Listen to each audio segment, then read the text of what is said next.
بسم اللہ الرحمن الرحیم۔ زندگی بدل دینے والی روحانی دستیں۔ قربانی کس پر واجب ہے؟ قربانی ہر اس مسلمان مرد یا عورت پر واجب ہے جو ان دو شرطوں پر پورا اترتا ہو۔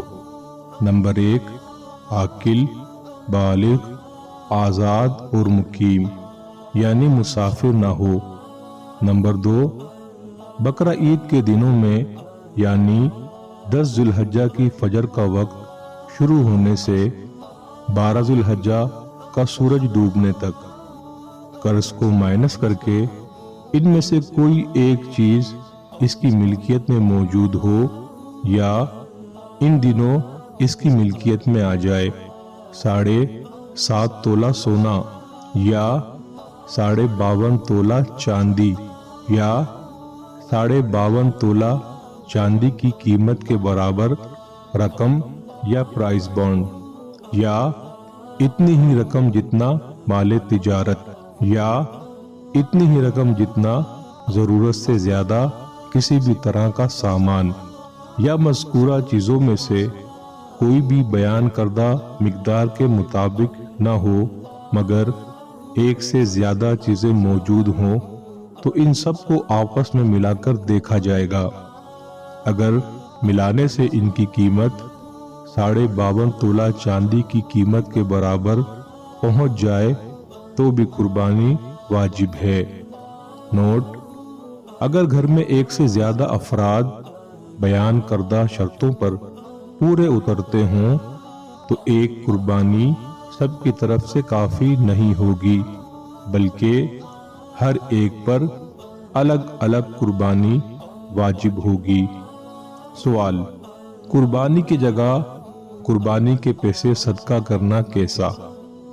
جواب: قربانی کے وقت قربانی کرنا ہی لازم ہے، کوئی دوسری چیز اس کے قائم مقام نہیں ہو سکتی۔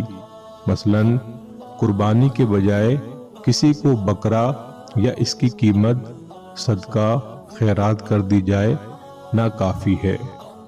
سوال: گائے کے حصے داروں میں سے کسی ایک شخص کا مقصد قربانی کرنا نہیں ہو بلکہ صرف گوشت حاصل کرنا ہو تو کیا بقیہ 6 حصے داروں کی قربانی ہوگی؟ جواب: گائے کے شرکاء حصہ دار میں سے ایک کافر ہے یا ان میں سے ایک شخص کا مقصد قربانی نہیں ہے بلکہ گوشت حاصل کرنا ہے تو کسی کی بھی قربانی نہ ہوگی۔ سوال: قربانی کا جانور اگر دودھ دیتا ہو تو کیا کریں؟ جواب: قربانی کے جانور سے نفع حاصل کرنا منع ہے۔ جانور دودھ والا ہو تو اس کے تھن پر ٹھنڈا پانی چھڑکے کہ دودھ خشک ہو جائے۔ اگر اس سے کام نہ چلے تو جانور کو دھو کر دودھ صدقہ کر دیں۔ سوال: گائے کے 3 تھن خشک ہو گئے اور ایک سے دودھ آتا ہے تو کیا قربانی ہو جائے گی؟